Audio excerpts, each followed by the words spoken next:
रेवाड़ी में run for unity theme के साथ राष्ट्रीय एकता दिवस मनाया गया। विधायक लक्ष्मण सिंह यादव ने युवाओं को हरी झंडी दिखाकर रवाना किया। एनका हरियाणा उदय आउटरीच कार्यक्रम के अंतर्गत रेवाड़ी में रन फॉर यूनिटी थीम के साथ राष्ट्रीय एकता दिवस मनाया गया। कार्यक्रम में रेवाड़ी से विधायक लक्ष्मण सिंह यादव ने लौह पुरुष सरदार वल्लभ भाई पटेल के चित्र पर पुष्पांजलि अर्पित कर उन्हें नमन किया। इस अवसर पर भाजपा जिलाध्यक्ष Vandana Popli, DC Abhishek Meena, SP Hemendra Meena, ADC Rahul Modi, SDM Suresh Kumar व सीटीएम जितेंद्र कुमार सहित अन्य गणमान्य व्यक्ति मौजूद रहे। मुख्यातिथि विधायक लक्ष्मण सिंह यादव ने राष्ट्रीय एकता की शपथ दिलाई और युवाओं को हरी झंडी दिखाकर रवाना।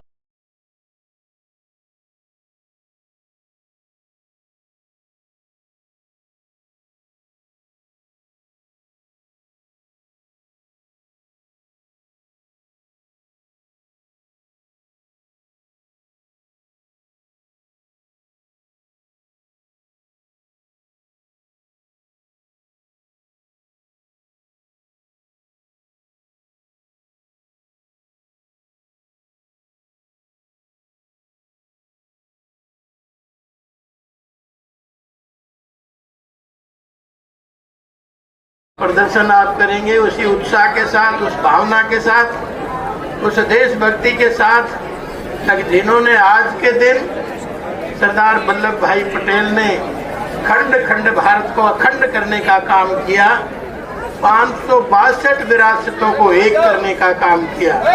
क्योंकि अंग्रेज तो एक नासुर हमारे देश के लिए छोड़ गए थे। जब आज़ादी हुई तो भारत की आज़ादी नहीं करके गए, बल्कि विरासतों की आज़ादी करके गए।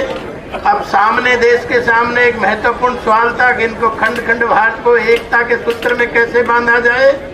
तो उस समय के हमारे लौह पुरुष सरदार वल्लभ भाई पटेल, जो देश के प्रधानमंत्री भी थे और गृह मंत्री भी थे, उन्होंने ये निश्चय किया और 562 विरासतों को एक करने का काम सरदार वल्लभ भाई पटेल के नेतृत्व में हुआ।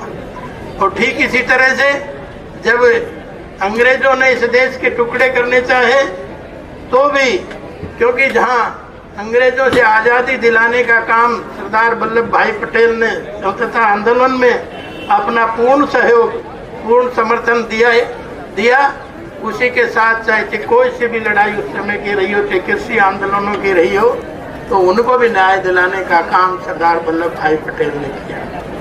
और इस बात को अगर इतने सालों बाद कोई समझा तो आदरणीय मोदी जी ने स्टैचू ऑफ यूनिटी 182 फीट लंबी, जो सरदार वल्लभ भाई पटेल को आप इतना ऊंचा कर देख सके, उनके विचार थे, उसी से ऊंची कहीं उनकी प्रतिमा लगाने का काम आदरणीय मोदी जी ने किया। क्योंकि अच्छे लोग कहीं भी विराजमान हैं, ये किसी दल में है, लेकिन अच्छे लोगों की पहचान जो देश को आगे बढ़ाने का काम करते हैं, उसको भारतीय जनता पार्टी सल्यूट करती है, उसको भारतीय जनता पार्टी उसका सम्मान करती है। और हमारी सरकार तो निरंतर, आपने देखा 18 में जहाँ स्टैचू का निर्माण कराया, वहीं आज आप देख रहे होंगे कि वहाँ कितनी लंबी कतारें हैं उनको देखने के लिए, ताकि वर्ल्ड की सबसे ऊंची जो स्टैचू बनी है। तो इसलिए आज मैं ज़्यादा समय न लेते हुए सरदार पटेल को सल्यूट करते हुए आज उनकी उमंग उत्साह के साथ आप दौड़ेंगे, इस भावना को जरूर रखेंगे। इसी तरह से जब एक भारत श्रेष्ठ भारत की कल्पना के साथ हम चलेंगे, क्योंकि अगर भारत सुरक्षित है, भारत आगे बढ़ रहा है, तो हम सब सुरक्षित हैं, हम सब आगे बढ़ रहे हैं। इस भावना को लेके आप चलेंगे, ऐसी उम्मीद आप सबसे मैं करता हूं। और ये भावना कोई एक दिन के लिए नहीं होती, ये भावना तो 365 दिन के लिए होती है। कई बार हम एक दिन जन्मदिन मना लेते हैं, और कई बार मैं ये भी सोचता हूँ, लोग कहते हैं अगर जन्मदिन पे जियो हजारों साल और साल के दिन हो 50,000, तो मैं सोचता हूँ कितनी लंबी फेंक रहा है। लेकिन मुझे लगता है कि जब महापुरुषों के हम जन्म दिवस मनाते हैं तो वो लाखों वर्षों वर्ष तक जिंदा रहते हैं, और उनका इतिहास जिंदा रहता है, उनके कर्म जिंदा रहते हैं, उनके संस्कार जिंदा रहते हैं। इसलिए मैं ये कहना चाहता हूँ कि उनसे आज जरूर प्रेरणा लेनी चाहिए। और मैं इस राष्ट्रीय एकता दिवस की आप सबको पुनः बधाई देते हुए जय हिंद, जय भारत। राष्ट्रीय एकता दिवस की हार्दिक बधाई और शुभकामनाएं देता हूँ।